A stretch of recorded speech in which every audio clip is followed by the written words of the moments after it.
ഇന്ന് ആണ്ടുവട്ടം 13-ാം ഞായർ. ഒന്നാം വായന ജ്ഞാനത്തിൻ്റെ പുസ്തകത്തിൽ നിന്ന് അധ്യായം 1ഉം 2ഉം. നീതി ജീവന്റെ മാർഗം. രണ്ടാം വായന വിശുദ്ധ പൗലോസ് കൊറിന്ത്യർക്ക് എഴുതിയ 2-ാം ലേഖനത്തിൽ നിന്ന് അധ്യായം 8 ഉദാരമായ ദാനം.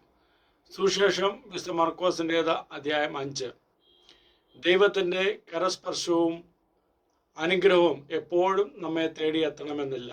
അതിനായി നാം എപ്പോഴും ആഗ്രഹിക്കുകയും അന്വേഷിക്കുകയും തേടിപ്പോവുകയും വേണം. അനേകർ ഈശോയുടെ ചുറ്റും തിങ്ങി ഞെരുങ്ങി നടക്കുകയും അവനെ തൊടുകയുമൊക്കെ ചെയ്തിട്ടുണ്ട്. എന്നാൽ സൗഖ്യം ലഭിച്ചവർ അധികമില്ല. നാം ഓരോരുത്തരുടെയും വിശ്വാസത്തിൻ്റെ ആഴവും വ്യാപ്തിയും ആത്മാർത്ഥതയും ദൈവത്തിൽ നിന്നും നമ്മിലേക്കും ശക്തി പ്രവഹിക്കുന്നതിൽ പ്രേരകമായി തീരുന്നു. പ്രിയപ്പെട്ടവരെ, ഇന്നത്തെ വചനഭാഗം നമുക്ക് നൽകുന്ന സന്ദേശങ്ങളെ ഹൃദയത്തോട് ചേർത്ത് വയ്ക്കാം. ഉന്നതരുടെയും ബഹുമാന്യരുടെയും ആവശ്യങ്ങൾ നിറവേറ്റാൻ തന്ത്രപ്പെടുന്നതിനിടയിൽ ചുറ്റുമുള്ള മാറ്റി നിർത്തപ്പെട്ടവരെയും പാർശ്വവൽക്കരിക്കപ്പെട്ടവരെയും ചേർത്ത് നിർത്തുവാൻ നമുക്ക് നിരന്തരം പരിശ്രമിക്കാം.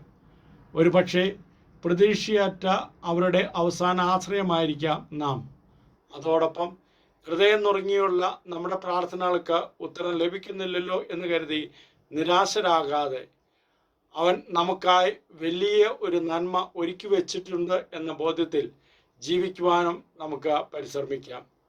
ദൈവം നമ്മെ എല്ലാവരെയും സമർത്ഥമായിട്ട് അനുഗ്രഹിക്കട്ടെ.